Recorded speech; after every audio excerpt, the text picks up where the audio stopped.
So tucked away in a corner here at PAX East, we found Signal Studios and Ascend New Gods, a game that's been off the radar for a little bit here, but you're showing it playable, inviting everyone to give it a try. What's been going on? Well, after E3 last year, we took all our work, we kind of rebooted, got ready for a big crunch, put it all away, started again fresh, really started laying into the real meat of the game. And in the past year, we basically got the job done, and we're ready to kind of show everybody and suck everyone in for a great big beta here in a few weeks or a month, and really put it to the test. So we kind of been laying low and just getting the job done. So for those who are unfamiliar, what's the concept in Ascend New Gods? Because it's something a little bit different from you guys. Right, yeah, well, we wanted to make a big, brutal fantasy slasher game. So we knew that, but going into it, we didn't want to accidentally just make like one big long quest, but we also didn't just want to make like arena battling. So we kind of tried to find, and I think we did a great job, we found like a nice spot in between. So you've got your own little world to quest in, and all the other players are questing in parallel to you. So you can do PvP, you can do co-op, you can do neither, just quest, or you can do all three, and your world is kind of safe from the other players. So you never roll into a zone and everything's dead, because all the worlds are happening in parallel. So we had some people on the team, they're just like, I demand a good single player game. Then the guy sitting right next to him says like, we gotta have good PvP. And it took us this past year to kind of find the sweet spot. So it sounds really like contradictory in a way, but how do you pull that off, and sort of what kind of thing, if you compare it to anything else, is there anything to compare it with, the way it works? A lot of the players that have been coming through have noticed some of our PvP is inspired by Dark Souls. Dark Souls has got a lot of acclaim because of like indirect PvP, especially like crazy griefing. So we didn't want to get so much into like infinite griefing, because you know that game is so hard and crazy. So we also kind of use the indirect mechanic to do co-op, and we've been seeing actually the last couple of days, it's fun to see a lot of people, we're calling it holding hands. It's like two players walking along in parallel worlds that are separate, healing each other as they go. And so our first idea was like, oh man, PvP is going to be so cool because you can just, pound the hell out of the other players, rah! But it's cool to see real players coming in and they're actually like co-oping way more than we thought. So I think maybe they've been playing Journey. Right, yeah, exactly. They're in a good mood. That's all it really is. So obviously your job is the art section of it. So right. What kind of what has been sort of the vision for this game, and what do you want to sort of show off with the art? Right. Well, Microsoft came to us and they wanted us to like lay it down to make like a AAA quality fantasy game that's free. And so from the art side, for me, the first thing was like we needed two huge things. We needed like crazy amounts of awesome armor and weapons, and that's where I put all my initial efforts. So we have a huge inventory system. It's crazy high res. Really proud of that look.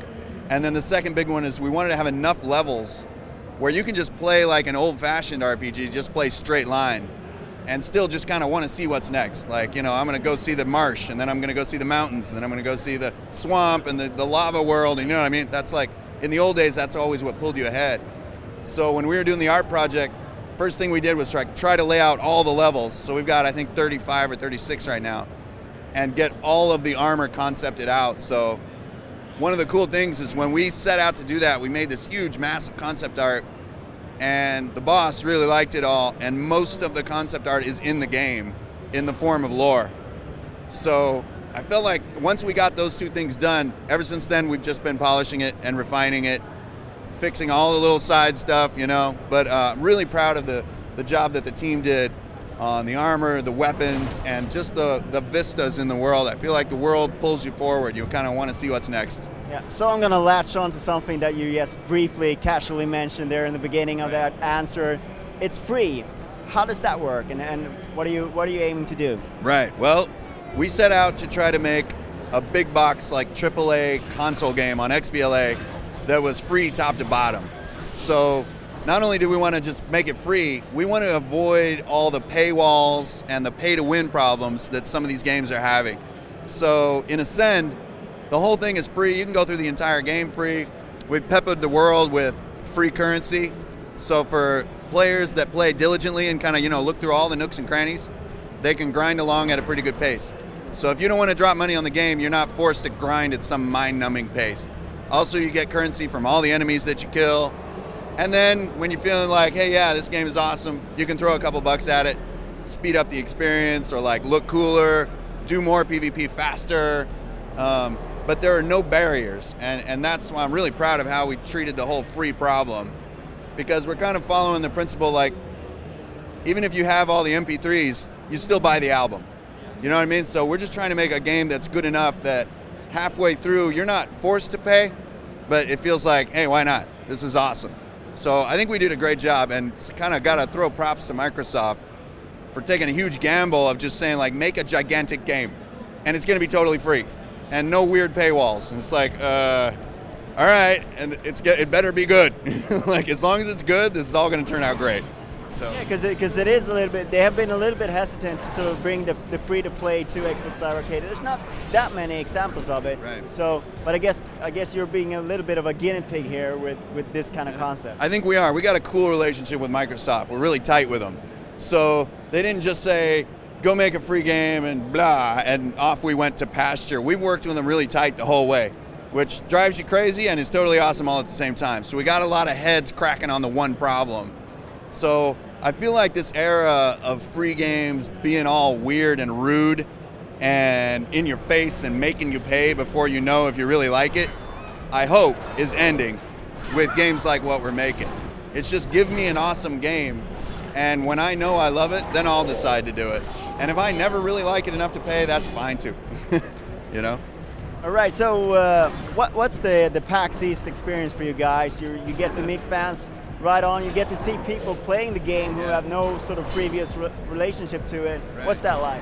It's awesome, man. You put so much time into this stuff, and we're so saturated with it mentally that some of the cooler parts of the game are kind of pretty small in our minds. But when we came to PAX, especially like yesterday, people are latching on to just like picking up humans and eating them. To us, it's just whatever, I just need some help. But to see players just like loving that and just doing that over and over and over, that's great, because there's so many more treats in store that if that little treat is that fun, we got so much more that we're kind of not showing at PAX that I know everybody's gonna love.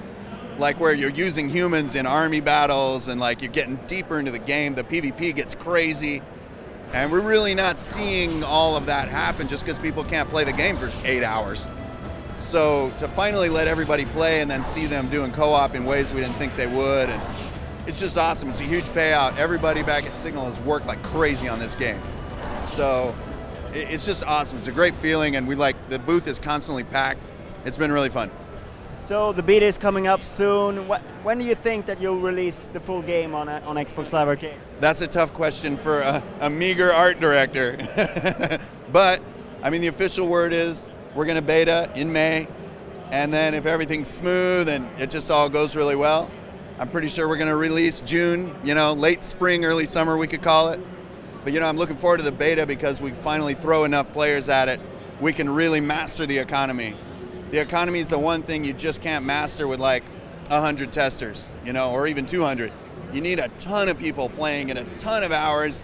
You get that sword down 10% in cost, you get it just right to where everything feels real tight.